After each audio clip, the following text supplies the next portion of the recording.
اللهم صل على محمد وآل محمد اللهم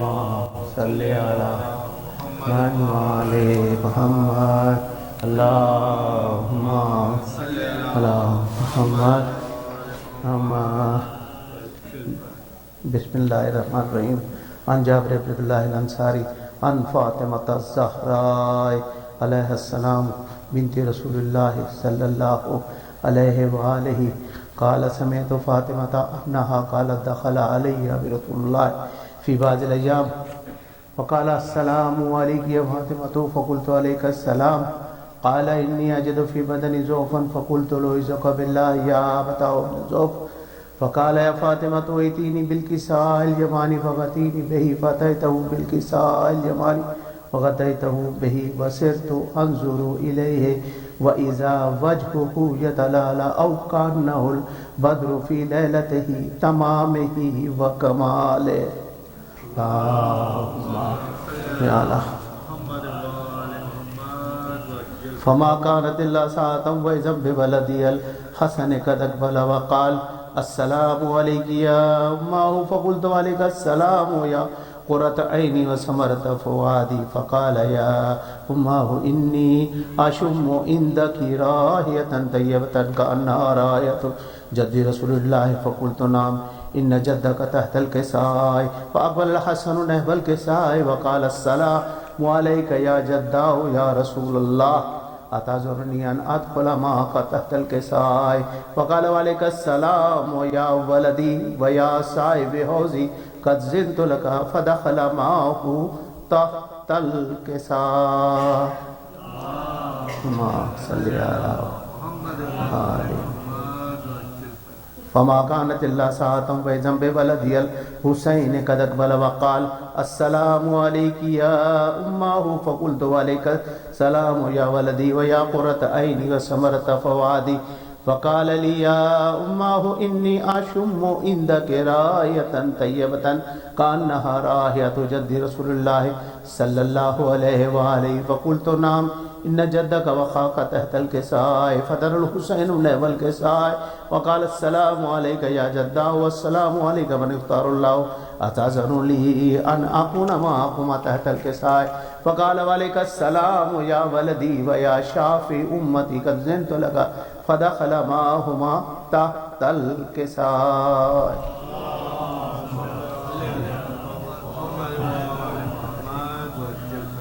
فاقبل عند ذلك ابو الحسن علي بن ابي طالب وقال السلام عليك يا بنت رسول الله فقلت عليك السلام يا ابا الحسن ويا امير المؤمنين فقال يا فاطمة إني أشم عندك رائحة طيبة كأنها رائحة أخي وابن عمي رسول الله فقلت نعم ها هو ما ولديك تحت الكساء فأقبل علي نحو الكساء وقال السلام عليك يا رسول الله أتدرني أن أكون معكم تحت الكساء قال له عليك السلام يا أخي ويا وسي وخليفتي وصاحب لواي قد زنت لك فدخل علي تحت الكساء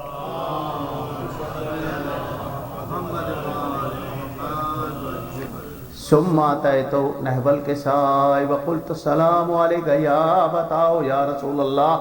أتعذرني أن أكون معكم تحت الكساء قال وعليك السلام يا بنتي ويا بزأتي فزنت لك فدخلت تحت الكساء فلما اكتملنا جميعا تحت الكساء أخذ برسول الله بطرف الكساء وأومى بيد اليمنى إلى السماء وقال اللهم إن هؤلاء أهل بيتي وخاصتي وحامتي لحمهم لحمي ودمهم دمي يؤلمني ما يؤلمهم ويحزنني ما يحزنهم أنا حرب لمن حربهم وسلم لمن سلمهم وعدو لمن عاداهم ومحب لمن عابهم إنهم مني وأنا منهم فجل صلواتك وبركاتك ورحمتك وغفرانك ورضوانك علي وعليهم وأذهب عنهم الرجس وطهرهم تطهيرا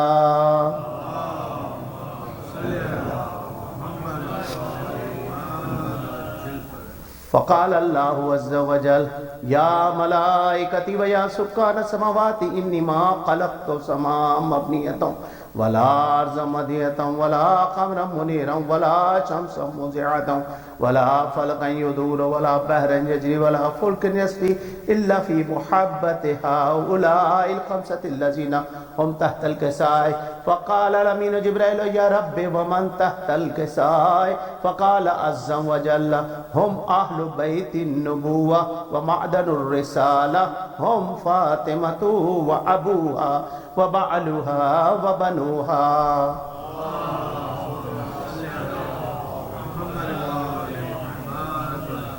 فقال جبرائیل یا رب اعتذر لی ان احبط الى الارض لیکون معهم سارسا. فقال اللہ نعم قد زنت لك فاهبط الامین جبرائیل وقال السلام علیک یا رسول اللہ علیہ یقرؤک السلام ویخصک بالتحیۃ والاکرام وَيَقُولُ لَكَ وَعِزَّتِي وَجَلَالِي إِنِّي مَا خَلَقْتُ سَمَاءً مَبْنِيَّةً وَلَا أَرْضًا مَدِيَّةً وَلَا قَمَرًا مُنِيرًا وَلَا شَمْسًا مُزِعَةً وَلَا فَلَكًا يَدُورُ وَلَا بَحْرًا يَجْرِي وَلَا فُلْكًا يَسْرِي إِلَّا لِأَجَلِكُمْ وَمُحَبَّتِكُمْ وَقَدْ أَذِنَ لِي أَنْ أَدْخُلَ مَعَكُمْ. فقال يا رسول الله فقال رسول الله وعليك السلام يا أمين وإلا إنه نعم قد زنت لك. فدخل جبرائيل معنا تحت الكساء فقال لي إن الله قد أوحى إليكم يقول إنما يريد الله ليذهب عنكم الرجس أهل البيت ويطهركم تطهيرا.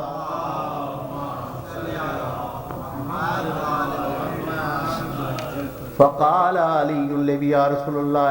اخبرنی مال جلوسنا هذا تحت الكساء من الفضل عند الله. فكان النبي هو الذي بعثني بلقي نبي اصطفاني برسالة النجي ما ذكر خبرنا هذا في محفل من محافل أهل الأرض وفيه جم من شيعتنا ومحبنا إلا ونزلت لهم الرحمة وحفت بهم الملائكة واستغفرت لهم إلا أن يتفرقوا. فقال عليهم إذا والله فزنا وفاز شيعتنا ورب الكعبة.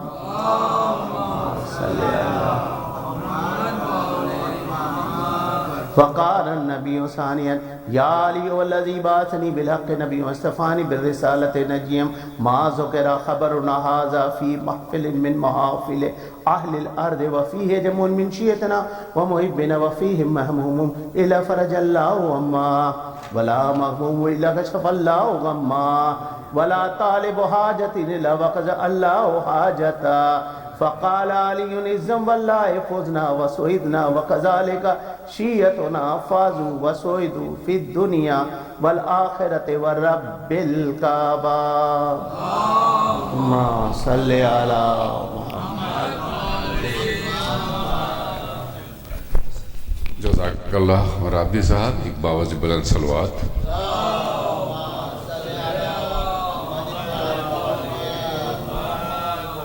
اب میں سب دوں گا مرتضی رضوی کو ایک سلام پیش کریں گے. مرتضی رضوی.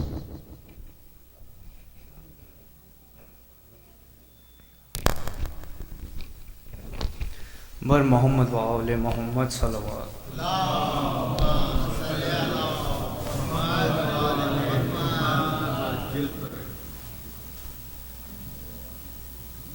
شبیہ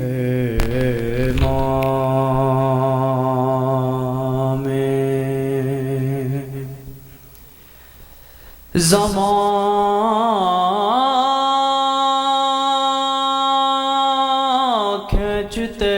ہیں تصور میں تصویر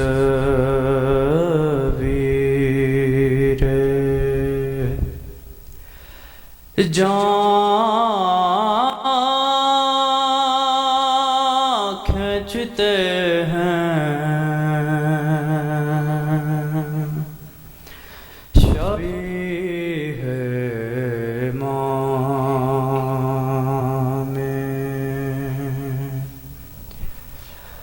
کہا روکے اکبر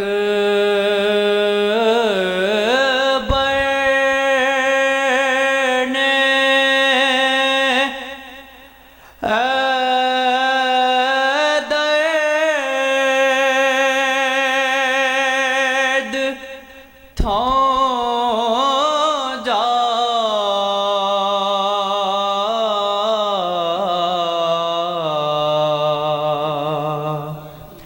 کے سینے سے بابا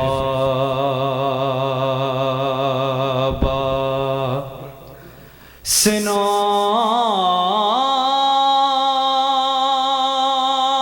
کھینچتے ہیں شبیہ امام اکبر نے کہا رو کر اے درد ذرا تھم جا بابا میرے سینے سے سنا کھینچ رہے ہیں اے بہتے لہو رک جا ہے واسطہ صغرا کا بابا میرے سینے سے سنا کھینچ رہے ہیں اور پٹی میرے بابا نے آنکھوں پہ نہیں باندھی دی ہے کھلے ہاتھوں سے رن میں میری قربانی اے دادا خلیلاؤ ہے وقت قیامت کا بابا میرے سینے سے سنا کھینچ رہے ہیں اور دیکھا نہیں جائے گا آنکھوں سے کبھی میری تڑپوں گا اگر میں تو تکلیف انہیں ہوگی الفت کا تقاضا ہے لرزے نہ بدن میرا بابا میرے سینے سے سنا کھینچ رہے ہیں اور ارمان جو دل میں ہے دل میں ہی نہ دفنا دے ایسا نہ ہو زینب کو جا کر کوئی بتلا دے پیاری پھپھیوں ماں سے برداشت نہ یہ ہوگا بابا میرے سینے سے سنا کھینچ رہے ہیں اور مرنے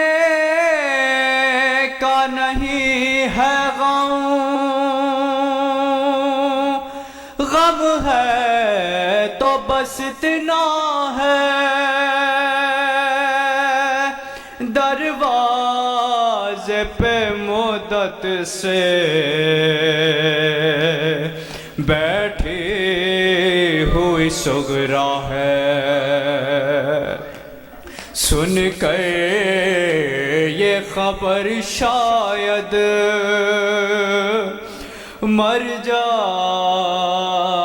گی وہ دکھیا۔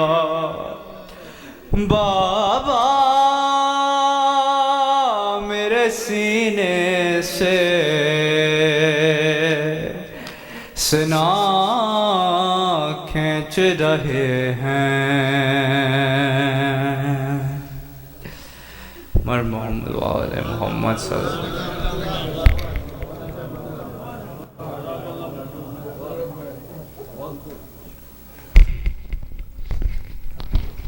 براہ کرم ایک سورہ فاتحہ پڑھ کر ایصال ثواب کیجیے۔ محمد تراب رضوی اپنے مرحومین کو اور ان مرحومین کو جو باغ مصطفیٰ میں آسودہ خاک ہیں۔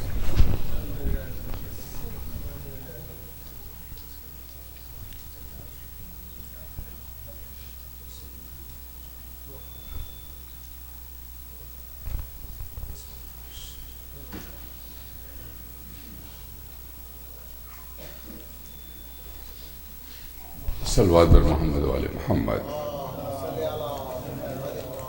اب میں زحمت دوں گا، محسن اقبال کاظمی صاحب کو سلام پیش کریں گے۔ محسن اقبال کاظمی صاحب۔ محمد وآل محمد صلی اللہ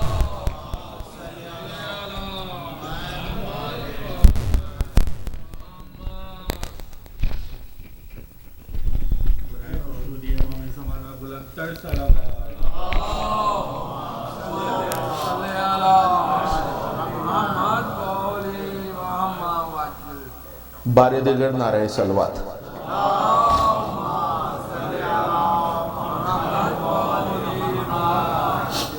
یہ 4 مصرے شاعر اہل بیت میرے بھائی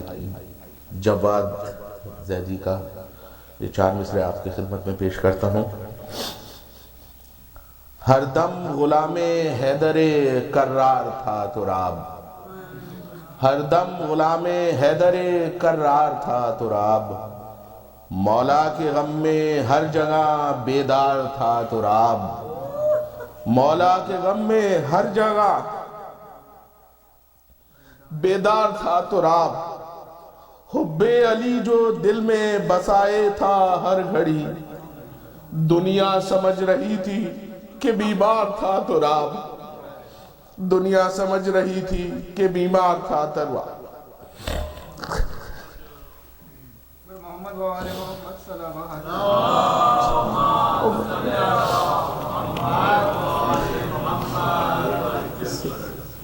سلام پیش کرتا ہوں اپنے والد گرامی مرحوم اقبال کاظمی جو تراب کے نانا بھی۔ مقصد شبیر سے جب آگہی ہو جائے گی، مقصد شبیر سے جب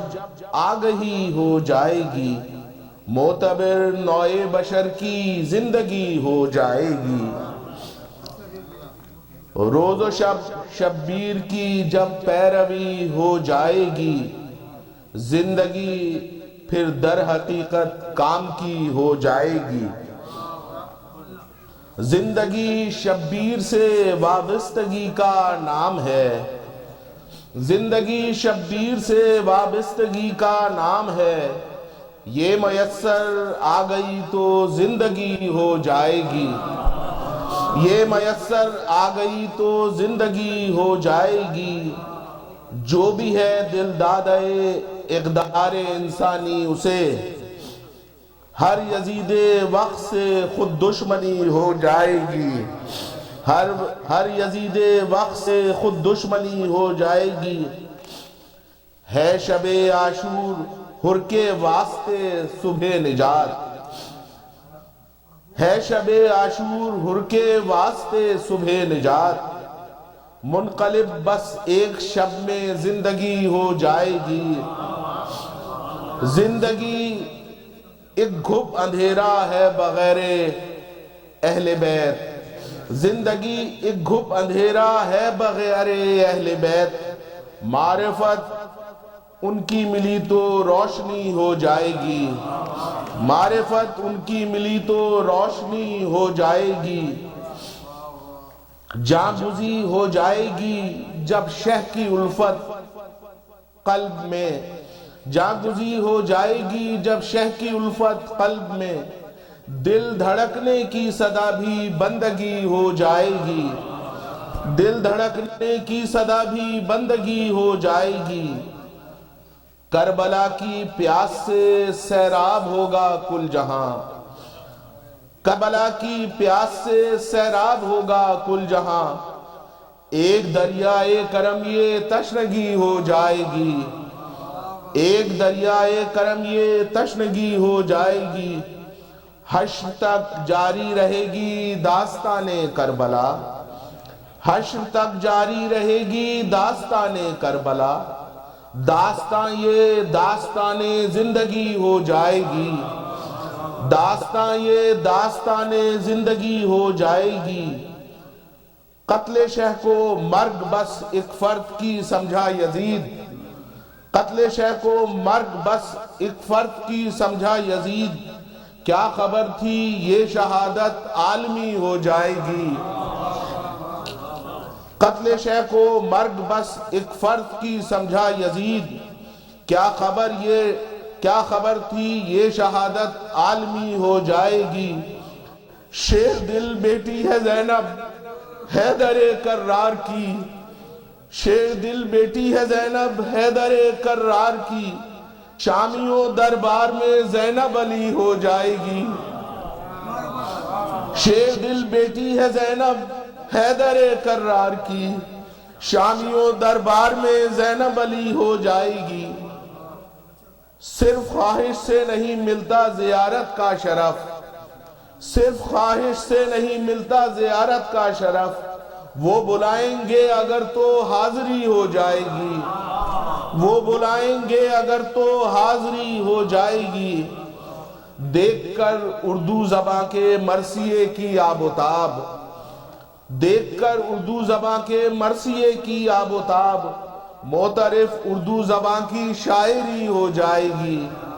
معترف اردو زباں کی شاعری ہو جائے گی، کاظمی نعت و سلام و مرثیہ لکھتے رہو، حشر میں بخشش کا سامہ شاعری ہو جائے گی، باواز بلند نعرہ صلوات، صلی اللہ محمد، ایک اور باواز بلند صلوات۔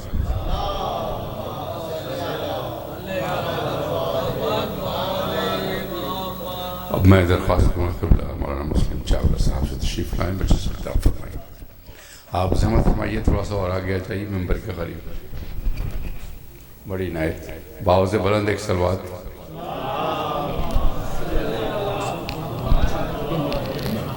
میز رکھوا دوں، میز اگر ممکن ہے۔ محمد والے محمد بلند کر صلوات،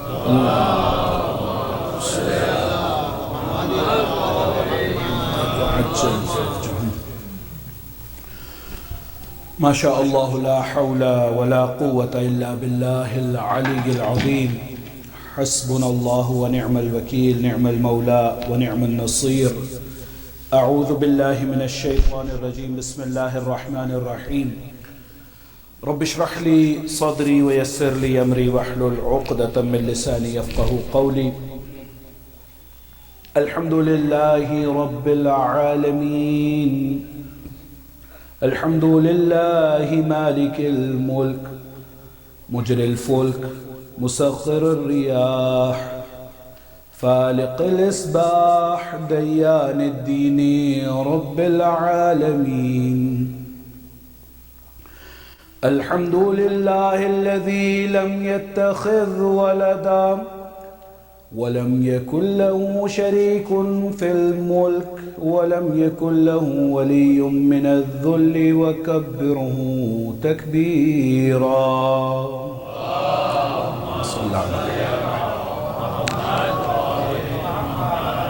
ثم الصلاة والسلام والتحية والإكرام على النبي الأمي المكي المدني سيدنا ومولانا ومولى الثقلين بالقاسم محمد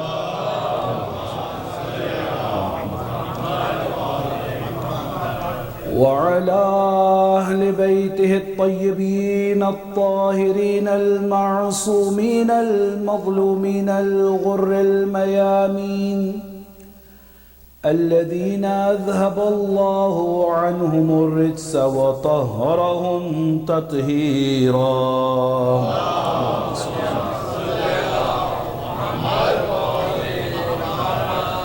ولعنة الدائمة على أعدائهم من حين عداوتهم إلى قيام يوم الدين. أما بعد فقد قال الله الحكيم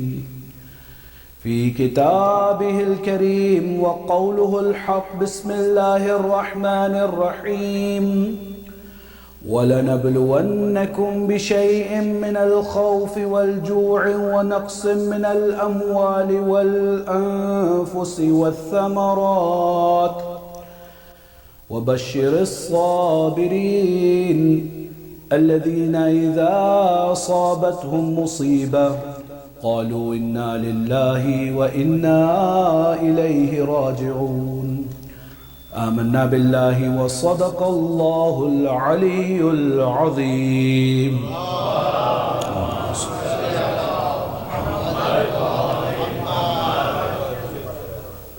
مومنین و مومنات، السلام علیکم ورحمۃ اللہ وبرکاتہ۔ سب سے پہلے تو آپ تمامی مومنین و مومنات، خاص طور سے غمدیدہ خانوادہ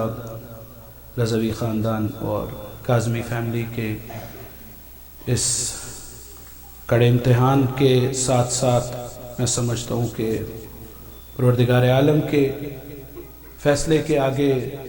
انسان کے پاس سوائے سر تسلیم خم کرنے کے کوئی سوا چارہ نہیں ہے، اور خاص طور سے جس آیہ مجیدہ کی تلاوت کا شرف حاصل کیا اس کو بھی مد نظر رکھتے ہوئے اپنی جانب سے اور تمام کمیونٹی کی جانب سے ہم اہل پسماندگان کی خدمت میں ہدیہ تعزیت پیش کرتے ہیں اور پروردگار عالم سے التجا کرتے ہیں کہ وہ مرحوم سید تراب کی اس جانگداز وفات کے ساتھ پروردگار عالم اس کی روح کو اعلی علیین میں مقام عطا فرمائے اور پسماندگان، ماں باپ، اہل خانہ، دیگر اعزاء اقرباء سب کو صبر جمیل عطا فرمائے انشاءاللہ۔ اپنے اپنے مرحومین کی بلندی درجات کے لیے، اس مرحوم کی بلندی درجات کے لیے، خاص طور سے زمانے کے امام کے ظہور کی تعجیل کے لیے بلند آواز سے صلوات بھیجیں۔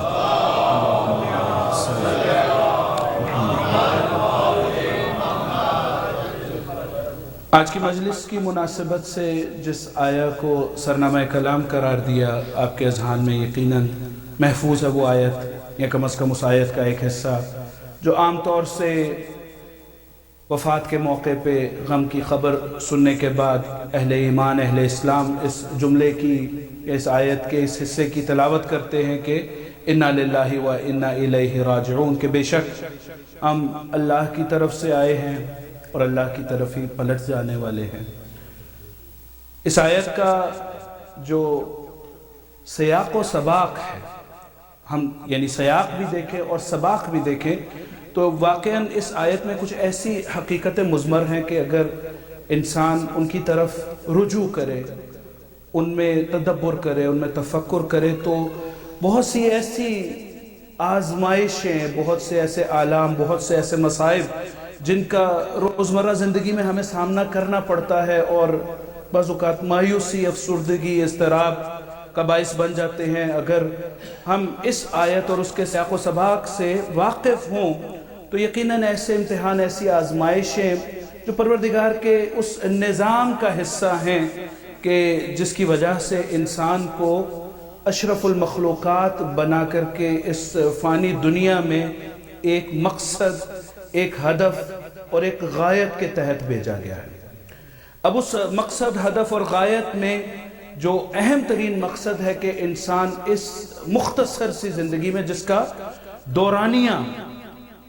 سوائے اللہ رب العزت کے کسی کے علم میں نہیں ہے. یعنی یہ بات بہت واضح ہے کہ موت ایک اٹل حقیقت ہے، لیکن اس کے ساتھ ساتھ یہ بات اس سے واضح تر ہے کہ انسان کو اپنی موت کے وقت کا ادراک، شعور یا اطلاع بھی نہیں ہے. اور پروردگار عالم نے قرآن مجید کی آیتوں میں بڑے روشن طریقے سے بیان کر دیا کہ کچھ ایسی چیزیں جن کا علم پروردگار عالم نے اپنے دست قدرت میں رکھا. ان میں سے یہ کہ بِأَيِّ أَرْضٍ تَمُوتُ، نہ فقط یہ کہ اس کے موت کے زمانے کو یا اس کے موت کے وقت کو بیان نہیں کیا، بلکہ اس کے ساتھ ساتھ کہ کس زمین پر، کس خطہ ارض پہ، کرۂ ارضی کے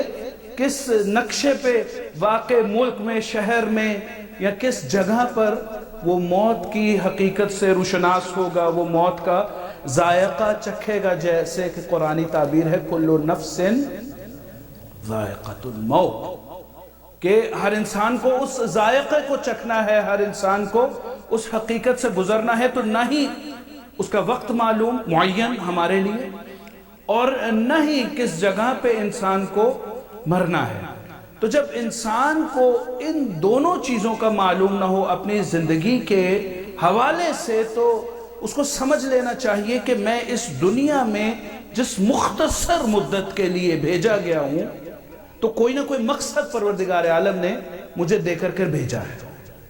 اور اس مقصد میں مد نظر رہتے ہوئے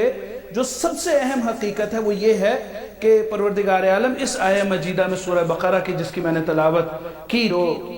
اِنَّا لِلَّهِ وَإِنَّا إِلَيْهِ رَاجِعُونَ کے سیاق میں موجود ہے. وَلَا نَبْلُوَنَّكُمْ بِشَيْءٍ مِّنَ الْخَوْفِ وَالْجُوعِ وَنَقْصٍ مِّنَ الْأَمْوَالِ وَالْأَنفُسِ وَالثَّمَرَاتِ. اچھا، اس آیہ مجیدہ میں عربی زبان کی فصاحت و بلاغت کے اعتبار سے وَلَا نَبْلُوَنَّ، یعنی جو افراد عربی زبان سے واقف ہیں، عربی زبان میں تاکید کے لیے مختلف حروف استعمال ہوتے ہیں. ان کو ادوات یا ادات کہا جاتا ہے، یعنی انٹینسیفائرز، تاکید کے یعنی ادات جن کو کہا جاتا ہے، تاکید کے لیے حروف استعمال ہوتے ہیں. ان میں لام ایک حرف ہے، وَلَا نَبْلُوَنَّ، نبلونا سے پہلے بھی لام. اور پھر انٹینسیفائر کو اگر دیکھا جائے، نبلونا میں نون تاکید ثقیلہ، جو عربی زبان میں یعنی تاکید، یعنی در واقع ہم جو اس کا ترجمہ کرتے ہیں نا کہ پروردگار عالم کہہ رہے کہ ہم آزمائش کریں گے تمہاری، نبلونکم، ہم آپ سب کی آزمائش کریں گے. تو یہ ترجمہ فصاحت و بلاغت کے اعتبار سے صحیح ترجمہ نہیں ہے. یعنی اگر لام توکید کو ترجمے میں شامل کیا جائے اور نون تاکید ثقیلہ کو، یہ انٹینسیفائر کو اگر شامل کیا جائے، تو کم از کم 3 مرتبہ کہنا پڑے گا کہ بالتحقیق، ضرور، بالضرور ہم تمہارا امتحان لیں گے. یعنی پروردگار عالم یہ بتا رہا ہے کہ انسان کو، بنی نوع بشر کو سمجھ لینا چاہیے کہ اگر پروردگار عالم نے انسان کو خلق کیا ہے تو جس طرح سے اس کی خلقت میں کوئی شک و شبہ کی گنجائش نہیں ہے. یعنی فلسفے میں ایک بحث آتی ہے کہ کوئی انسان شکاک ہو جائے، یعنی سکیپٹسزم کے طرف بڑھ جائے. فلسفہ یونانی میں، فلسفہ اسلامی میں بھی، اور آج ماڈرن فلسفی میں بھی یہ شکاکیت یا سکیپٹسزم کا ایک عنصر پایا جاتا ہے کہ انسان ہر چیز کو نسبیت کے عنوان سے اور ہر چیز کو انسان ریلیٹیوٹی کے حوالے سے دیکھے کہ جس حقیقت کو میں مثال کے طور پہ اس رنگ کو سفید دیکھ رہا ہوں، کیا سب لوگ اس کو سفید دیکھ رہے ہیں؟ یا جس کو میں سفید کہہ رہا ہوں، کیا کسی اور لغت میں اس کو نیلا کہا جاتا ہے؟ یعنی اس طرح کی جب شک و شبہ ایجاد کیے جاتے ہیں اور کوشش یہ کی جاتی ہے کہ ایک جو نہفتہ اور پوشیدہ ہدف ایسی بحثوں میں یہ ہے کہ دین کے حقائق کو بھی مسخ کیا جائے، خدا کی حقیقت سے بھی انکار کیا جائے. یعنی یہ جو آج جدید دنیا میں جو علمی بحث فلسفے کے عنوان سے ان کے پیچھے ایک بہت بڑا محرک یہ ہے کہ ہر چیز میں شک کیا جائے، یہاں تک کہ وجود پروردگار، وجود خداوندی میں. لیکن اسلام نے بہت پہلے ان حقائق سے پردہ اٹھاتے ہوئے بنی نوع بشر کو ایک ایسے راستے کی طرف گامزن کیا. یعنی قرآن کی آیتیں اتنی خوبصورتی سے انسان کے اس سفر کو بیان کر رہی ہیں کہ اگر آپ معاشرے میں کسی بھی چیز کی حقیقت میں شک کر سکتے ہیں تو ایک چیز جس میں آپ شک نہیں کر سکتے وہ خود آپ کا اپنا وجود ہے. یعنی اس کو ڈیکارٹ کا کوجیتو بھی، یعنی ڈیکارٹ بھی اس مرحلے پر پہنچا اور یہ کہا کہ اگر میں یہ سوچ رہا ہوں کہ کیا خدا وجود رکھتا ہے کہ نہیں رکھتا، یہ اس کو بھی چھوڑ دیجئے، اگر میں یہ سوچ رہا ہوں کہ میں وجود رکھتا ہوں کہ نہیں وجود رکھتا، تو کم از کم میرا سوچنا اس بات پہ ایک ایسی عدل الدلیل، ایک ایسی اظہر من الشمس بات ہے کہ میں وجود رکھتا ہوں تو سوچ رہا ہوں نا. اچھا، اگر اس بات کو، اس حقیقت کو، جہاں پر آج کا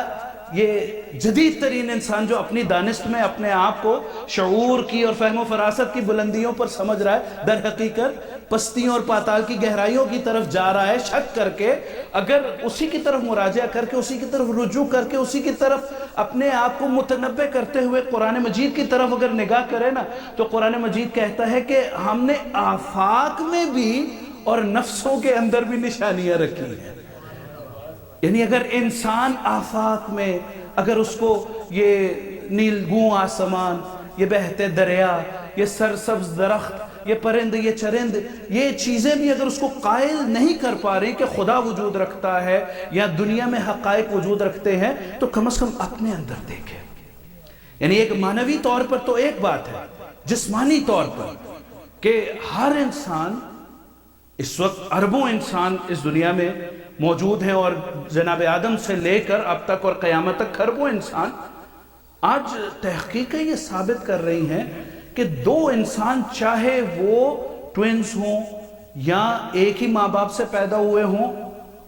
اور اتنی قربت اور مماثلت بھی رکھتے ہوں، تو ان کے ہاتھوں کے انگوٹھے، فنگر پرنٹس ایک جیسے نہیں ہیں. عجیب بات ہے. پروردگار کی خلقت اور صنعت پر اگر انسان غور کرے، یعنی معمولی سی چیز ہے نا،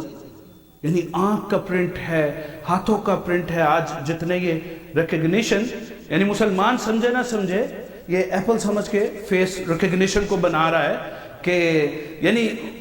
یہ خود ایک خوبصورت سی بات ہے کہ ہم اپنے آپ کو اس حقائق سے دور لے جاتے ہیں، اور جو اہل فہم اور اہل علم ہیں وہ ان حقائق کو دین سے سمجھتے ہوئے اس کا انکار کرتے ہیں. یعنی یہ معاشرے میں تمہید کو مختصر کرتے ہوئے جس نقطے کی طرف میں بڑھا رہا ہوں، یہ انسان کی خلقت کے اعتبار سے عرض یہ کرنا مقصود ہے کہ اگر انسان اس بات پہ یقین حاصل کر لے کہ اس کو وجود پروردگار نے بخشا ہے اور وہ کسی حادثے میں وجود میں نہیں آیا، کسی ایسے نامیاتی اور کیمیائی عمل کے وجود میں یا کسی بگ بینگ کے سلسلے میں وجود میں نہیں آیا، بلکہ ایک منظم تخلیق، ایک حکیم خالق کی وجہ سے انسان کی تخلیق ہوئی ہے، اور وہ حکیم خالق انسان کا خالق ہوتے ہوئے اس کو اس کی تخلیق کے مقصد سے بھی آگاہ کر رہا ہے، اور اس زندگی میں پیش آنے والے ایسے حادثات، واقعات یا ایسے چیلنجز یا ایسے امتحان کہ جس کو اس کو سامنا کرنا پڑے گا، اس سے بھی آشنا کر رہا ہے. اچھا، پھر یہ خالق عام طور پہ یہاں پر آج کے معاشرے میں ہم آپ سب لوگ کارپوریٹ ورلڈ سے کسی نہ کسی طرح سے وابستہ ہیں، تو کہتے ہیں کہ بڑی بات یہ نہیں ہے کہ آپ ہمیں پرابلمز بتاتے جائیں، پرابلمز بعد میں بتائیں، سولوشن پہلے بتائیں. یعنی ہمیں حل بھی پتہ ہونا چاہیے، صرف ہمارے سامنے ایسے فضل نہ جھاڑیں. وہ زمانے گزر گئے کہ جب الجھنوں میں الجھایا جاتا تھا، اب یہ ہے کہ حل پیش ہونا چاہیے. تو پروردگار عالم بتا رہا ہے کہ قبل اس کے کہ میں تمہیں تمہاری زندگی کے امتحانوں کا بتاؤں، میں تمہیں ان کا حل بتا رہا ہوں. یعنی وَلَنَبْلُوَنَّكُمْ بِشَيْءٍ مِّنَ الْخَوْفِ وَالْجُوعِ وَنَقْصٍ مِّنَ الْأَمْوَالِ وَالْأَنفُسِ وَالثَّمَرَاتِ، کہ دیکھو بالتحقیق، ضرور، بالضرور، یقیناً ہم تمہارا امتحان کریں گے. اور کس چیز سے امتحان؟ اچھا، یہ بھی امتحانی پرچہ اب تو بہرحال آؤٹ ہونے کا تصور بھی نہیں ہوتا، لیکن جن زمانوں میں آپ میں سے کچھ لوگوں نے تعلیم حاصل کی ہوگی، گیسٹ پیپر اور پرچے آؤٹ کروائے جاتے تھے، تو اللہ نے کہا میں نے پرچہ آؤٹ کر دیا. اب سمجھو کہ امتحان کے جو مادے ہیں جن ابواب میں امتحان لیا جائے گا تو یاد رکھو میں تمہیں آزماؤں گا، میں تمہارا امتحان کروں گا بشیء، کسی ان میں سے کسی ایک چیز سے یا سب چیزوں سے، من الخوف یا خوف سے، والجوع یا بھوک کے ذریعے، والانفس اور نفسوں کے ذریعے، والثمرات اور پھلوں کے ذریعے، میوہ دل کے ذریعے، وبشر الصابرین۔ تو اب یہ امتحانوں میں اگر ایک ایک امتحان کے اوپر چونکہ موضوع نہیں ہے، اور چونکہ میں سوچ رہا تھا کہ بالآخر سوئم کی مجلس ترحیم کا عنوان بھی ہے اور بالآخر شب اول ماہ مبارک رمضان بھی ہے، تو چاہ ہی رہا ہوں کہ کچھ ایسی گفتگو کروں کہ ہمارے لیے ہدایت اور روشنائی کے ابواب کھلیں، جس سے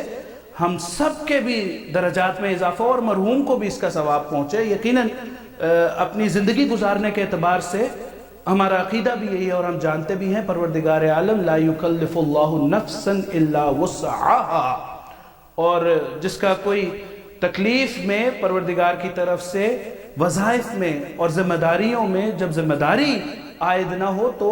وہ یقیناً اس درجے پر ہے کہ نہ صرف یہ کہ وہ اپنے لیے امتحان کے مرحلے سے گزر چکا ہوتا ہے، بلکہ وہ جو دن رات شب و روز جن کا امتحان اس کے ذریعے سے لیا جاتا ہے، یعنی یہ پروردگار عالم کا، اگر میں بہت محتاط طریقے سے الفاظ استعمال کروں کہ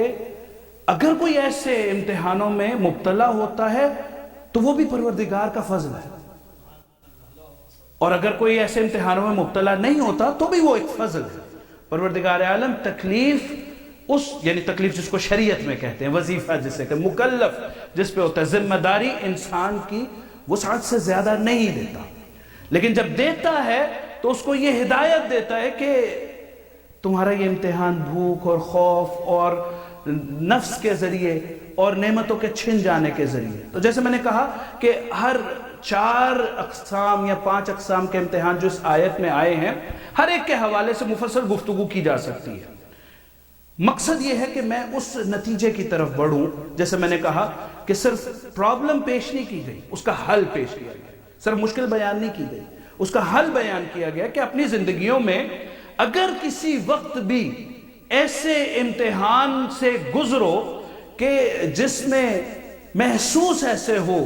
کہ سکت ختم ہو گئی ہے، برداشت ختم ہو گئی ہے، تو یاد رکھو کہ ایک ایسی بشارت، ایک ایسی خوشخبری تمہارے لیے رکھی گئی ہے روز جزا کے لیے، وَبَشِّرِ الصَّابِرِينَ، بشارت دے دو ایسے لوگوں کو جو آزمائشوں اور ابتلاعات میں صبر کرتے ہیں۔ اچھا، صبر کی علامت، اب یہاں سے میں نے کہا کہ پرابلم کیسے سالو ہو رہی ہے کہ اب صبر کیسے کریں۔ یعنی بہت سے موقع پہ ہماری زندگیوں میں جب انہی امتحانوں میں سے کوئی امتحان آتا ہے تو ہم یہ کہتے ہیں کہ آپ نے کہہ دیا، صبر کی تلقین کر دی، میرے سے آ کے پوچھئے جو صبح و شام اس سے گزر رہا ہے۔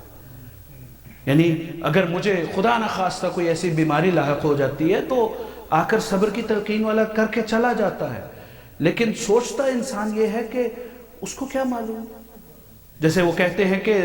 جس کا جوتا کاٹتا ہے تکلیف اسی کو ہوتی ہے، سامنے سے دیکھنے والا کچھ بھی کہہ سکتا ہے، لیکن حقیقت یہ ہے کہ پروردگار عالم اتنا کریم اور مہربان ہے، اتنا رحمان و رحیم ہے، گویا وہ بتا رہا ہے کہ تمہاری اس مصیبت، تمہاری اس ابتلا میں تمہیں ایک ایسی خوشخبری دے رہا ہوں، میں تمہیں ایک ایسی بشارت دے رہا ہوں کہ اگر تم نے اس آزمائش پہ دامن صبر کو نہ چھوڑا تو تمہارا رتبہ اس طرح سے بڑھ جائے گا، تمہیں مقام اس طرح سے بلند کیا جائے گا کہ روز قیامت رشک کریں گے لوگ اور کہیں گے پروردگار کاش ہمیں بھی ایسے امتحان سے گزارا ہوتا۔ یعنی اگر امتحان میں دیکھا جائے تو وہ جو مقربین ہیں، وہ جن کے رتبے بلند ہیں، وہ کہ جو ایسے پروردگار کے بندے ہوں، یعنی ہم جب عام انسانوں کی بات کرتے ہیں نا تو ہم شاید زبان سے یہ بات کرتے ہیں اِنَّا لِلَّهِ وَإِنَّا إِلَيْهِ راجعون، یعنی دل سے عام طور پر یہ نہیں ہوتا، اگرچہ وہ ایک مرحلہ ہے، ایک مرحلہ آگے بڑھیں گے، لیکن جب ہم اپنے لیے ان رہنما ہستیوں کو دیکھتے ہیں، ان کو کہ جن کو پروردگار عالم نے قرآن کے ساتھ ہمیں مفسر قرآن کے طور پر پیش کیا، وہ قرآن کے ساتھ قرآن ناطق کے طور پر پیش کیا، یعنی بتایا کہ یہ کتاب تمہارے لیے معلومات ضرور لے کر آ رہی ہے، لیکن یاد رکھنا یہ کتاب کافی نہیں ہے، یہ کتاب تمہیں ایک چیز کی تاکید اور تلقین تو کر رہی ہے۔ ان ہستیوں کی طرف دیکھو کہ جنہوں نے قرآن کی آیتوں کو زندگی میں مجسم کر کے دکھایا، یعنی پروردگار عالم نے گویا اس طرح سے کہا کہ اگر تم نے پیغام الہی کو، تعلیم الہی کو اگر کتابی صورت میں دیکھنا ہے تو ایسی کتاب کو دیکھو جو بائے بسم اللہ سے شروع ہو رہی ہے، سینے والناس پر 2 جلدوں کے درمیان، اور اگر اس کو انسانی صورت میں دیکھنا ہے تو 14 معصومین کی صورت میں دیکھو۔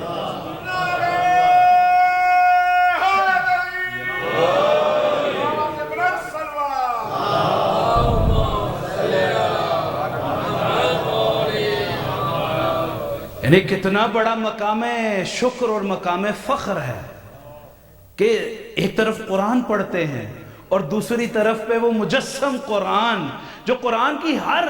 آیت کا حقیقی مصداق، فضیلت کی ہر آیت کا مصداق بن کے نظر آتے ہیں۔ یعنی جب بات ہوتی ہے تقویٰ کی تو ہم کہتے ہیں متقی بہت بڑا رتبہ ہے، تو دیکھنا یہ چاہیے کہ وہ جو امام المتقین ہے وہ کیا ہوگا۔ یعنی جب بات صبر کی ہو اور صبر میں ہم گفتگو کریں چھوٹے سے امتحان کی، تو دیکھنا یہ ہے کہ وہ امتحان کے جس پہ ابراہیم جیسا اولو العزم پیغمبر وہ صبر نہ کر سکا، سرکار سید الشہداء کیسے صبر کرے گا۔ یعنی یہ دیکھنا چاہیے کہ اہل بیت کی ہستیاں پروردگار عالم نے ہمیں اس در سے وابستہ کر دیا کہ قرآن کی ایک ایک آیت کی اگر حقیقی تفسیر دیکھی جائے تو سیرت اہل بیت میں نظر آئے گی، اور جس نے چھوڑ دیا وہ گمراہ ہو گیا۔ چونکہ میں نے کہا کہ اب بہار قرآن کی طرف بھی ہے نا، یعنی آج رات سے شہر رمضان الذی انزل فیہ القرآن ھدی للناس بینات من الہدی والفرقان، یعنی یہ اب ایسا مہینہ آ رہا ہے، اور اپنے حوالے سے بھی اور نصیحت کے باب میں سب سے پہلے اپنے لیے طالب علم کی حیثیت سے اور پھر سباب بزرگان کے لیے بھی کہ شروع ہو چکا ہے۔ اور ذرا سمجھیے گا آن حضور ختمی مرتبہ احمد مجتبی محمد مصطفیٰ صلی اللہ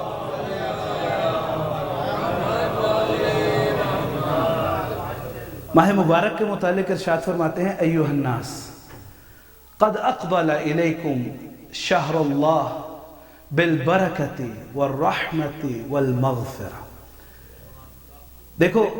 پیغمبر کہہ رہے ہیں کہ دیکھو ایھا الناس، اے لوگو،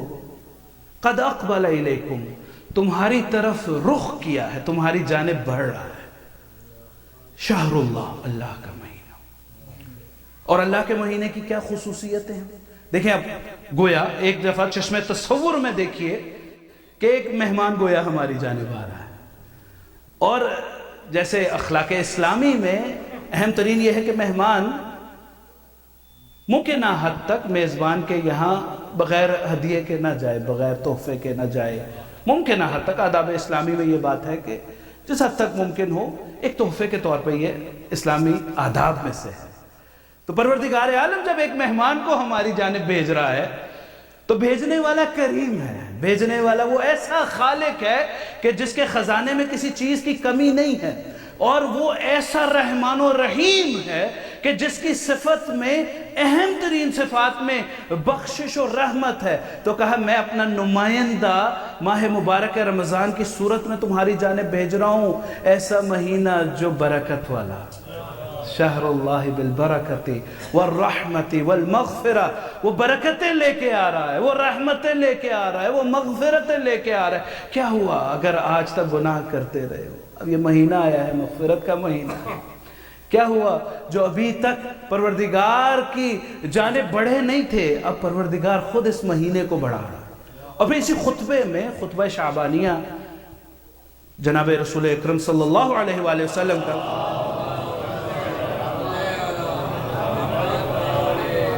بہت خوبصورت خطبہ ہے، اور گوگل پہ موجود ہے، ریسرچ کیجئے duas.org پہ، عربی میں، اردو میں، فارسی میں، انگریزی میں،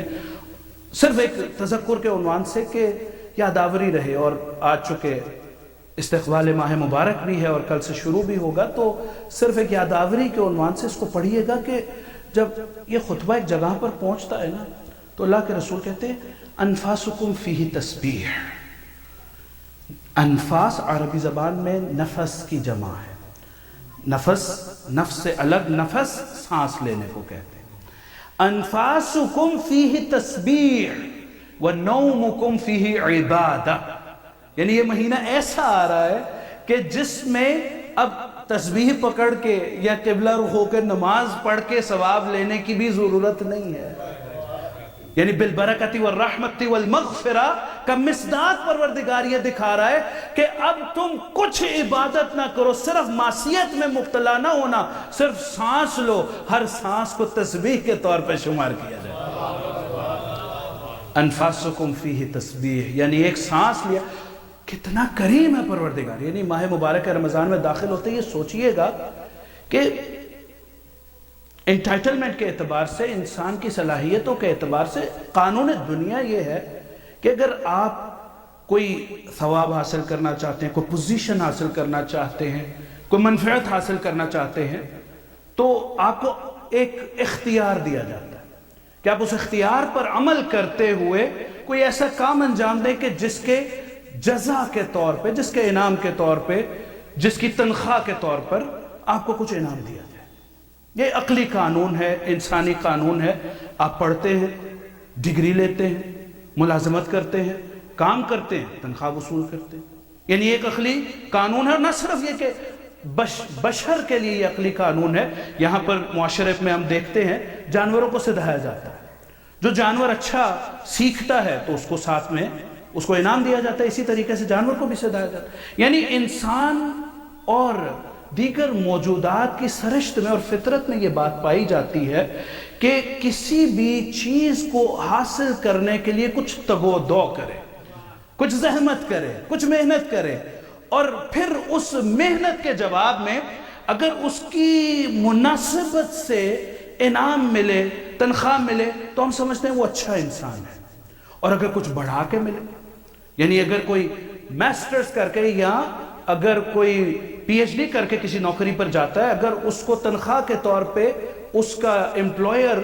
یہ کہے کہ میں تمہیں پوسٹ ڈاک والی تنخواہ دیتا ہوں یا میں تمہیں ڈبل پی ایچ ڈی والے کی تنخواہ دیتا ہوں،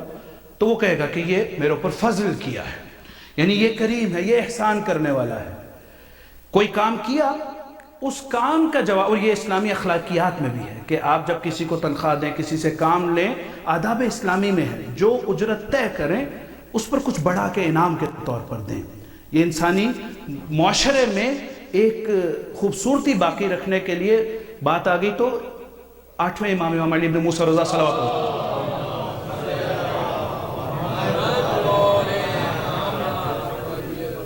صحن خانہ میں داخل ہوتے ہیں اور دیکھتے ہیں کہ گھر کے کام کاج کے لیے کسی کو ڈیلی ویجز پہ یا کسی کو روزانہ کی بنیاد پہ رکھا گیا کام کرنا. مولا نے داخل ہوتے ہی پوچھا کہ اس سے معاوضہ طے کر لیا تھا، اس سے اجرت اس کی طے کر لی تھی؟ کہا نہیں مولا، بس ایک چھوٹا سا کام تھا، وہ کام کرا کے اس کو کچھ بخشش دیتے. مولا نے اظہار ناپسندیدگی کیا اور کہا میں نے کتنی دفعہ آپ لوگوں کو سمجھایا کہ جب کسی کو ملازمت کے لیے یا کام کے لیے بلاؤ تو اس سے اس کی اجرت پہلے طے کرو. اچھا، اور پھر کہا کہ جب اس سے اجرت طے ہو جائے گی اور تم اس کو بڑھا کر دو گے تو وہ شخص تمہارے لیے اچھے جذبات رکھے گا. اگر طے کیے بغیر جتنا بھی دے دو گے ہو سکتا ہے اس کی توقع اس سے بڑھ کر ہو، لیکن اگر اجرت ایک طے کی ہے اور اس سے بڑھا کر دیتے ہو تو وہ تمہیں کریم سمجھے گا. یہاں سے اگر ایک مرحلہ میں نے آپ کو نزدیک کر دیا، میں موضوع سے ہٹا نہیں، موضوع یہاں پر یہ تھا کہ انسانی رویہ جات میں ایک عقلی تقاضا یہ ہے کہ کوئی بھی انعام، کوئی بھی تنخواہ، کوئی بھی پاداش، کوئی بھی اجر حاصل کرنے کے لیے انسان کو محنت کرنی پڑتی ہے، انسان کو کام کرنا پڑتا ہے، اور کریم وہ ہوتا ہے جو اس کے انعام کو بڑھا کر دیتا ہے۔ لیکن پروردگار عالم کی اس کرامت اور رحمت اور مغفرت کو دیکھیں کہ وہ عمل جس پہ انسان قادر ہی نہیں ہے، یعنی انسان کی حیات بشری کی علامت ہے کہ وہ سانس لے، جب تک سانس چل رہا ہے وہ زندہ ہے، وہ عمل جس کو روک نہیں سکتا، پروردگار کہتا ہے اس کو عبادت میں شمار کروں۔ یعنی کوئی ایسی تمہیں انٹائٹلمنٹ حاصل کرنے کی بھی ضرورت نہیں ہے، بس تم سانس لو اس مہینے، بس معصیت میں نہ جانا۔ وَأَنفَاسُكُمْ فِيهِ تَسْبِيحٌ وَالنَّوْمُكُمْ فِيهِ عِبَادَةٌ، اور اس مہینے میں جب معصیت میں نہیں ہوگے یا معصیت سے بچنے کے لیے سونے کا ارادہ کر لیتے ہو تو پروردگار اس نیند کو عبادت میں شمار کرنے گا۔ اچھا شاید کچھ لوگ پڑھتے ہوں، میں نے مقدمے میں جو گفتگو عرض کی تھی اب اس گفتگو کو یہاں پر ملا رہا ہوں، وہ جو حسبنا کتاب اللہ کہہ کر اہل بیت سے دور ہو گئے، شاید وہ تعجب کریں کہ بھلا نیند کی بھی کوئی قدر و قیمت ہے، کہ نیند کو بھی عبادت سمجھا جاتا ہے؟ تو اہل ایمان اور اہل ولا کو سمجھ آئے گی کہ وہ جو اس رات شب ہجرت بستر پر سویا علی ابن ابی طالب مرضیاں اللہ نے دے دی۔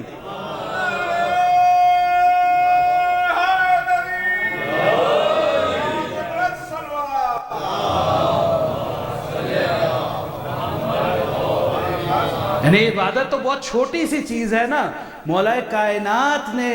وہ عبادت انجام دی کہ پروردگار عالم کو یہ کہنا پڑا وَمِنَ النَّاسِ مَن يَشْرِي نَفْسَهُ ابْتِغَاءَ مَرْضَاتِ اللَّهِ، لوگوں میں سے تو کچھ ایسے ہیں کہ جنہوں نے اپنے نفسوں کو میرے آگے اس طرح سے بیچ دیا، اب میں نے اپنی مرضیاں انہیں اس طرح سے دے دی۔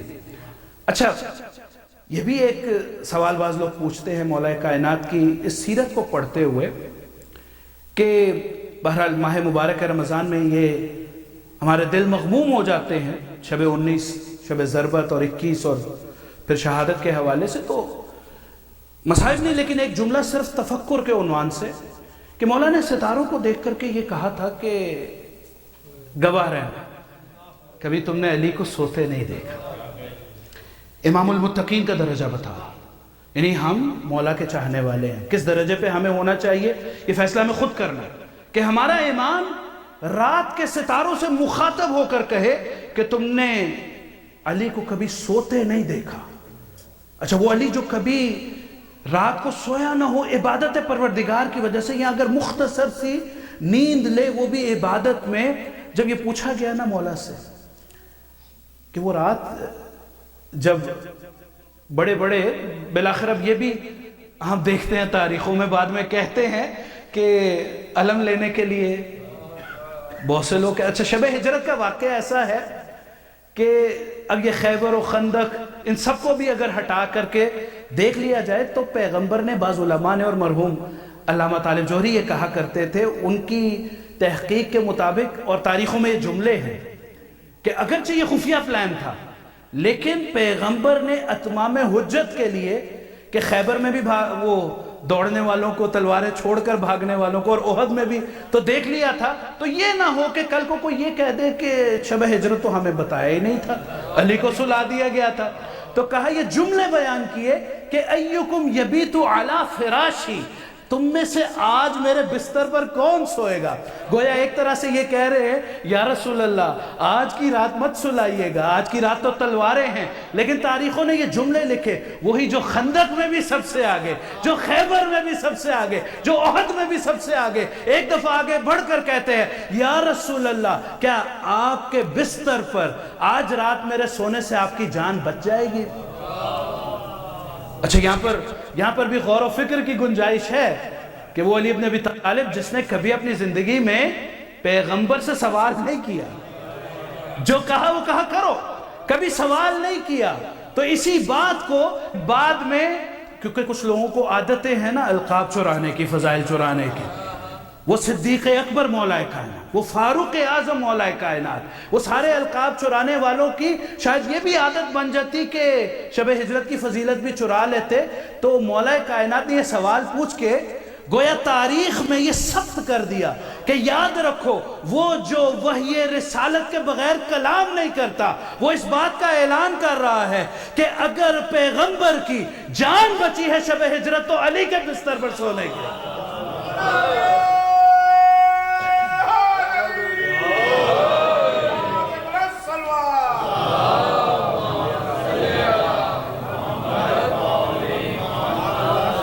غاروں میں جانے والوں سے جان نہیں بچی ہے،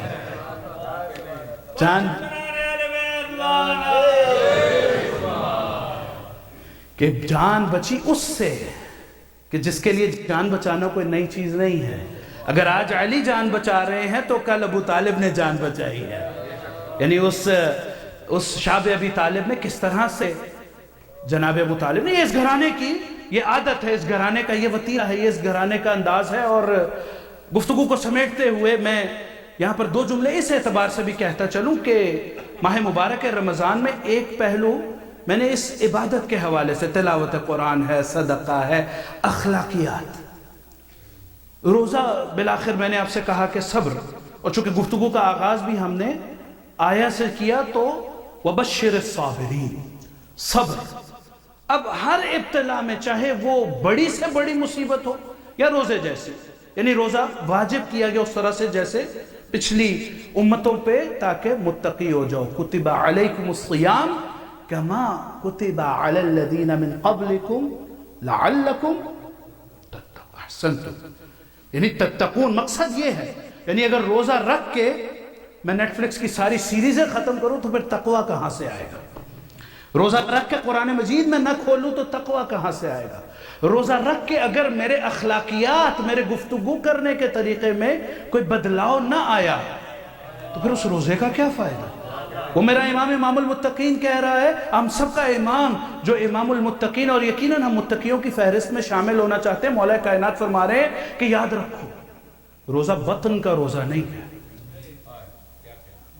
روزہ صرف کھانے اور بھوک اور پیاس کا نام نہیں ہے۔ ہاں یاد رکھو جب روزہ رکھو تو اپنی زبان سے روزہ رکھو،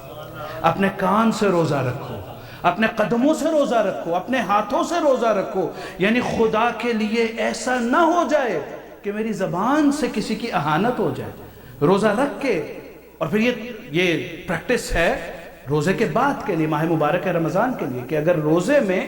اپنی زبان کو غیبت سے، چغلی سے، اہانت مومن سے، گھر میں اخلاقیات کے اعتبار سے، اور اپنے پاؤں کو اور اپنی آنکھوں کو حرام موسیقی سے بچنے سے، حرام فلموں یا کوئی ایسے مناظر دیکھنے سے اگر میں روک رہا ہوں تو یقیناً یہ ممارست، یہ تربیت نفس مجھے یہ قوت دے گی کہ رمضان المبارک کے بعد میری شخصیت میں بدلاؤ آئے گا۔ اس کو مناسب اس لیے سمجھ رہا ہوں کہ آج پہلی رات ہے کہ ماہ مبارک بہت تیزی سے، چند روز سخت محسوس ہوتے ہیں، یعنی کچھ لوگ سال بھر انتظار کرتے ہیں اور سمجھتے ہیں جیسے مجھ جیسے بھی خام خیال ہوتے ہوں گے کہ شاید 8-10 کلو وزن کم ہو جائے، لیکن ہر سال بڑھتا ہے تو وہ بھی مقصد حاصل نہیں ہوتا۔ تو مقصد قرآن کہہ رہا ہے لعلکم تتقون، تو شاید 3-4 دن پہلے دن سخت ہوں لیکن پھر ایک دم سے 8واں روزہ، پھر 12واں، پھر 18واں، پھر 22واں، پھر ختم۔ اگر آج کی رات ہم یہ فیصلہ اور تہیہ کر لیں کہ ایک بدلاؤ، ایک تبدیلی شخصیت میں آئے گی اس ماہ مبارک میں، آج رات ریزولوشن اپنی میں بناؤں گا، ایک قرارداد اللہ سے باندھوں گا کہ آج سے میرے اخلاق میں تبدیلی آئے گی، آج سے مجھ میں صبر ہوگا، آج سے مجھ میں نماز کی پابندی ہوگی، آج سے میں حقیقی معنوں میں مولا کائنات کا غلام بنوں گا اور چاہنے والا بنوں گا، آج سے اہل بیت سے وابستہ ہوں گا۔ کیوں؟ اس لیے کہ وہ امام کہ جس کو امام المتقین کہتے ہیں۔ اسی خطبے میں ایک جگہ پہنچتے ہیں پیغمبر اور ایک عجیب جملہ کہتے ہیں کہ یہ وہ مہینہ ہے کہ جس میں اللہ کی رحمت اور برکتیں تو ہے، لیکن ایک دن ایسا بھی آئے گا، مولا علی سے مخاطب کرتے ہوئے کہتے ہیں کہ علی جب تمہارے فراق مبارک پہ، فرق مبارک پہ ضربت لگے گی۔ ہاں عزیزو، یہ مہینہ جب ہمارے لیے برکت اور رحمت بھی لے کر آتا ہے تو یہ بھی ایک امتحان کی ہی ایک قسم ہے کہ ہمیں پروردگار عالم ان ہستیوں سے قربت کا شب قدر میں موقع دے رہا ہے جو امام المتقین ہیں۔ نہیں فرمایا اشق الاولین والآخر، وہ شقی ترین انسان، کیسا انسان ہوگا وہ مولا کائنات نے جب ابن ملجم کو پکڑ کے لے کر آئے نا، کتنا شفیق امام ہے، کتنا عظیم امام ہے، اپنے قاتل سے پوچھ رہا ہے. پہلے تو سب واقعات آپ کے سنے، کیا مشروب پیش کیا؟ حسن دیکھتے نہیں کہ اس کے ہاتھ رسیوں میں بندھے ہیں؟ ابن ملجم تکلیف میں. مولا آپ اپنے قاتل کو ذرا سی تکلیف میں نہیں دیکھتے تو اپنے محب کو کیسے دیکھتے؟ ہمارا شفاعت پہ عقیدہ ہے نا، یہی بھروسہ ہے کہ مولا آپ اپنے قاتل کو دشواری میں نہیں دیکھتے تو یقیناً اپنے چاہنے والے کو نہ دیکھتے ہوں گے. تو مولا نے یہ جملہ کہا تھا، کیا کہ میں تمہارا برا امام تھا؟ میں کہوں گا مولا آپ نے ایسے حجت تمام کی دنیا پر بھی اور اپنے قاتل پر بھی، لیکن اگر ایک دفعہ کربلا میں چلیں گے نا، ہر ہستی نے، چونکہ میرے عزیزان نے اس جوان کو کھویا، دل چاہتا ہے کہ امام حسین کے اس جوان کا ذکر کروں جس کو اشبہ الناس خلقا و خلقا و منطقا برسول. امام حسین نے جب اپنے اس جوان سال فرزند کو رخصت کیا ہے نا، بعض روایتوں میں بعض مقاتل کے مطابق جو سب سے پہلے آ کر اہل بیت میں سے، جوانان بنی ہاشم میں سے امام کے سامنے کھڑا ہوا نا، وہ علی اکبر. امام نے روکا نہیں، تقدم ولدی. اور جب زین فرس پہ سوار کیا ہے نا اور علی اکبر میدان رن کی جانب بڑھے ہیں تو محسوس ہوا جیسے پیچھے کوئی آہٹ ہے. مڑ کر دیکھتے ہیں بوڑھا باپ آہستہ آہستہ محلن محلہ، علی اکبر ذرا دھیرے سے، ذرا سنبھل کے. ایک دفعہ رکے علی اکبر اور کہا بابا آپ ہی نے تو اجازت دی تھی، آپ ہی نے تو سوار کرایا تھا، پھر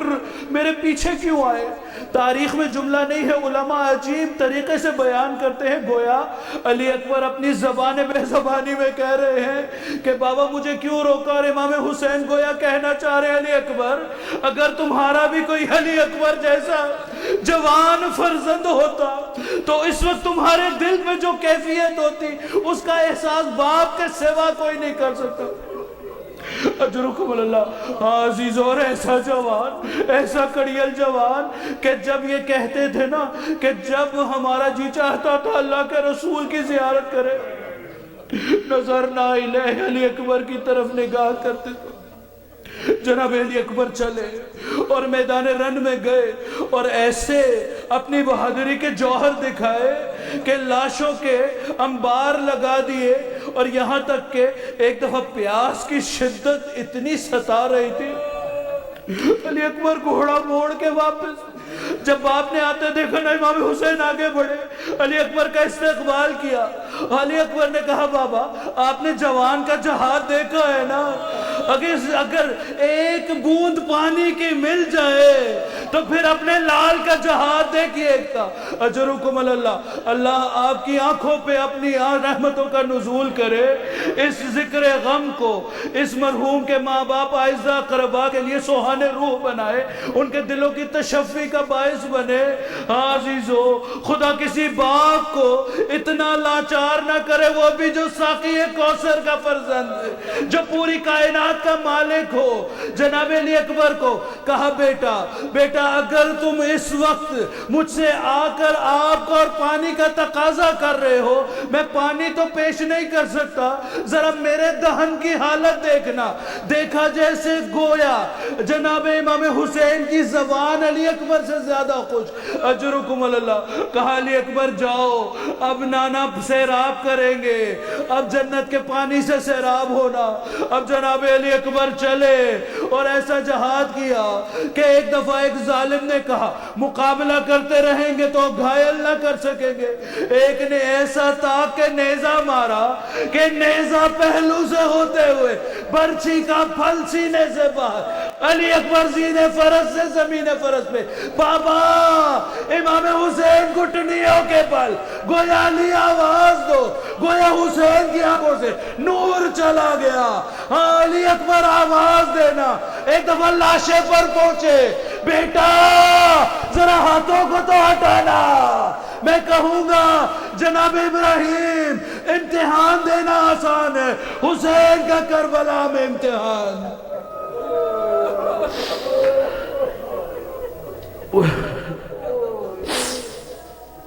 وَسَيَعْلَمُ الَّذِينَ ظَلَمُوا أَيَّ مُنْقَلَبٍ يَنْقَلِبُونَ اِنَّا لِلَّهِ وَإِنَّا إِلَيْهِ رَاجِعُونَ۔ انہی اشکبار آنکھوں کے ساتھ شب اول ماہ مبارک رمضان جناب علی اکبر کو توسل کرتے ہوئے، بار الہ تجھے واسطہ محمد و آل محمد کا ان اشکبار آنکھوں پہ اپنی رحمتوں کا نزول فرما۔ بار الہ تجھے واسطہ محمد و آل محمد کا ہمارے ذکر کو قبول و منظور فرما۔ بار الہ اس ذکر کے توسط سے مرحوم کے درجات کو بلند سے بلند فرما، تمام مرحومین کی مغفرت فرما،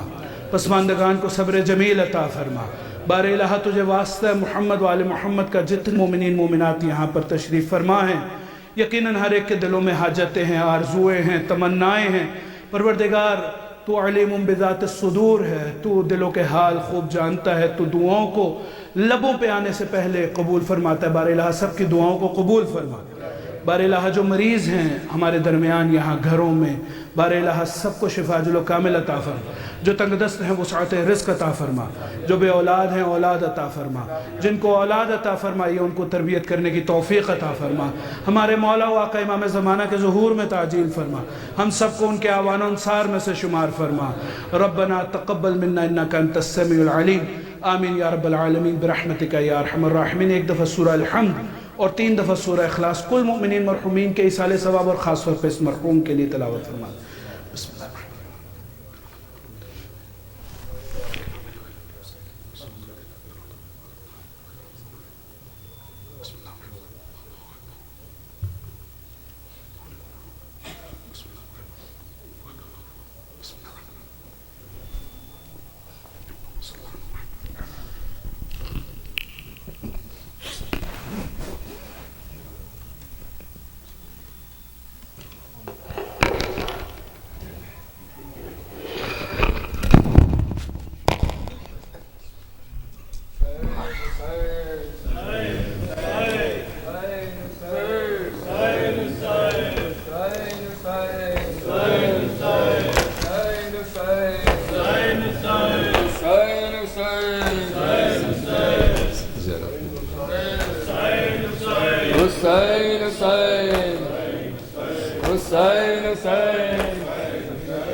چل پٹ کر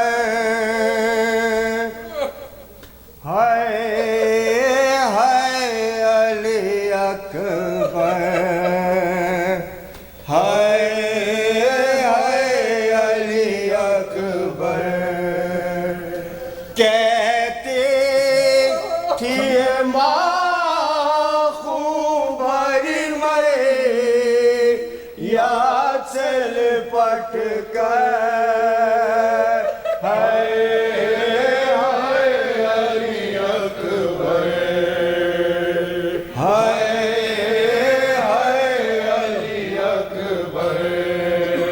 ارمان تھا پہناؤں گی پوشاک شانی،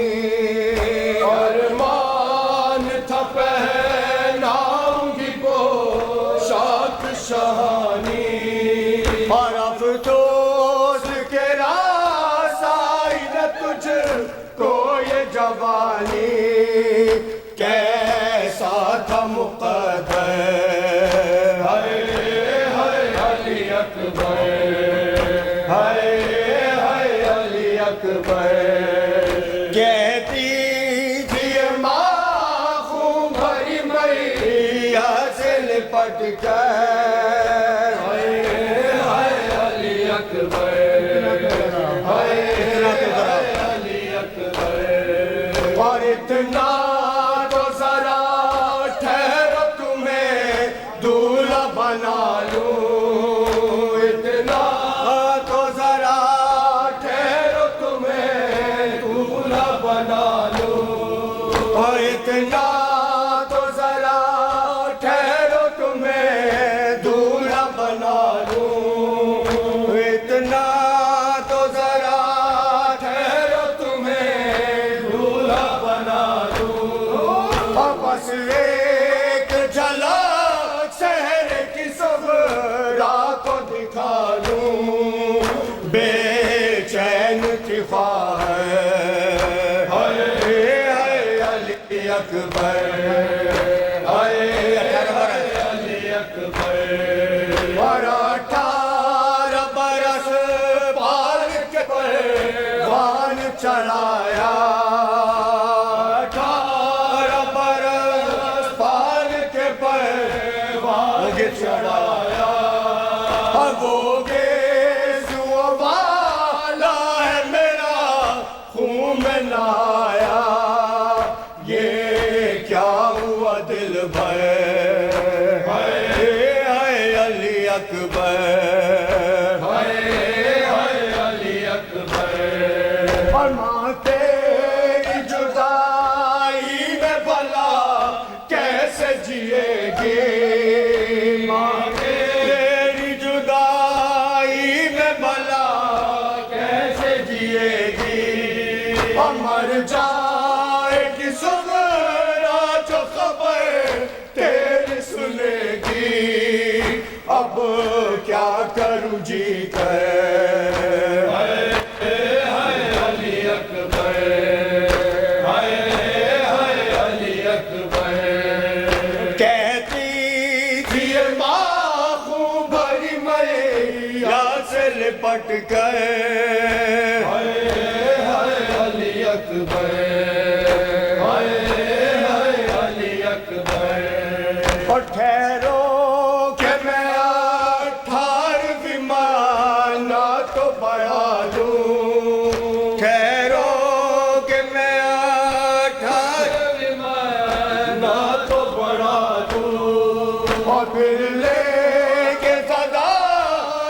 تجھے جینے کی دعا دوں صدقے ہو یہ مادر علی اکبر علی اکبر کہتی تھی ماں خون بھری میاں سے لپٹ کر جب کوئی جوان علی اکبر اور جب کوئی جوان لاش نظر آتی ہے محشر جب کوئی جوان لاش نظر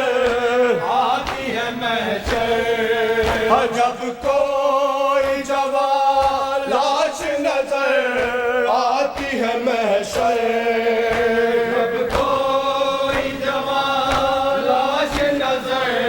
آتی ہے محشر اور ایک یاد سوئے کرب و بلا جاتی ہے محشر دل روتا ہے کہہ کر علی اکبر علی اکبر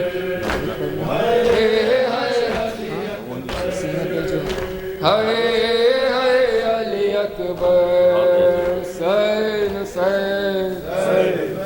حسین حسین حسین حسین حسین حسین پہ جو لکھی ہے وہ تحریر بہت ہے سینے پہ جو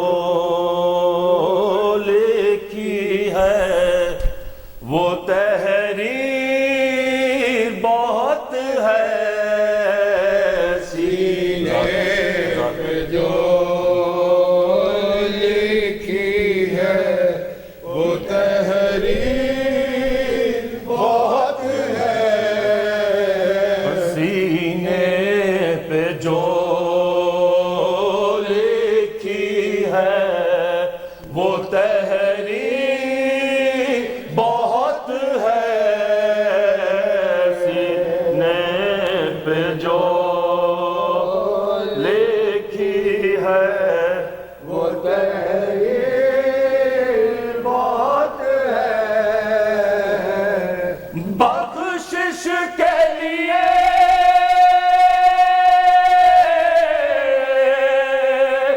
ماتم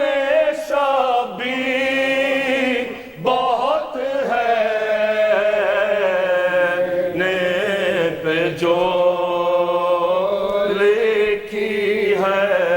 وہ تحریر بہت ہے بخشش کے لیے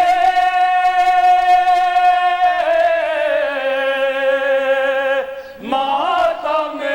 شبیر بہت ہے سینے پہ جو لکھی ہے یہ تحریر بہت ہے کیا فکر میری قبر میں کیوں ہوگا اندھیرا فکر میری قبر میں کیوں ہوگا اندھیرا کیا فکر میری قبر میں کیوں ہوگا اندھیرا داغ غم شبیر کی تنویر بہت ہے نیب جو لکھی ہے وہ تحریر بہت ہے اور فرش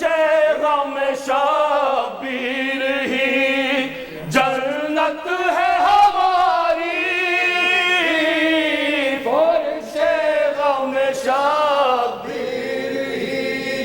جنت ہے ہماری اور فرش غم شبیر ہی جنت ہے ہماری زہرا کی دعا کی یہ جاگی بہت ہے پہ جو لکھی ہے وہ تحریر بہت ہے ملنے تو دو عباس کو لڑنے کی اجازت ملنے تو دو عباس کو لڑنے کی اجازت ملنے تو دو عباس کو لڑنے کی اجازت 2 لاکھ کو اس شیر کی شمشیر بہت ہے پہ جو لکھی ہے وہ تحریر بہت ہے اور مومن کے لیے شرط ہے اقرار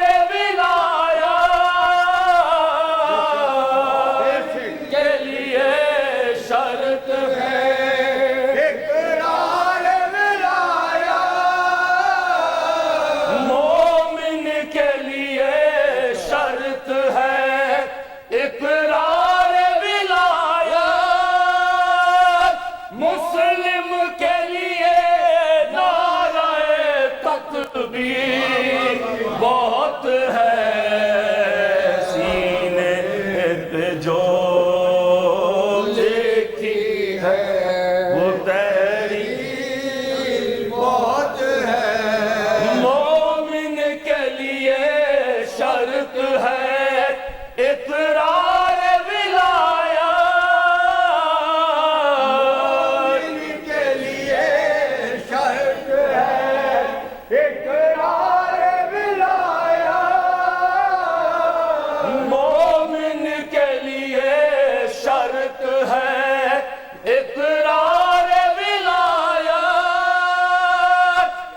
پہلو ہے ٹھہر جاگنے کا ہے، تیر سے پہلو ہے جاگنے کا ہے، یہ تیر سے پہلو ہے ٹھہر جاگنے کا ہے، ننھے سے گلے کے لیے یہ تیر بہت ہے، سینے پہ جو لکھی ہے بہت ہے، بھائی کہیں مقتل میں دکھائی نہیں دیتا، بھائی کہیں مقتل میں دکھائی نہیں دیتا، بھائی کہیں مقتل میں دکھائی نہیں دیتا، بے چین دل زینب دلگیر بہت ہے، پہ جو لکھی ہے وہ تحریر بہت ہے، سینے پہ جو لکھی ہے وہ تحریر بہت ہے۔ صلی علی محمد۔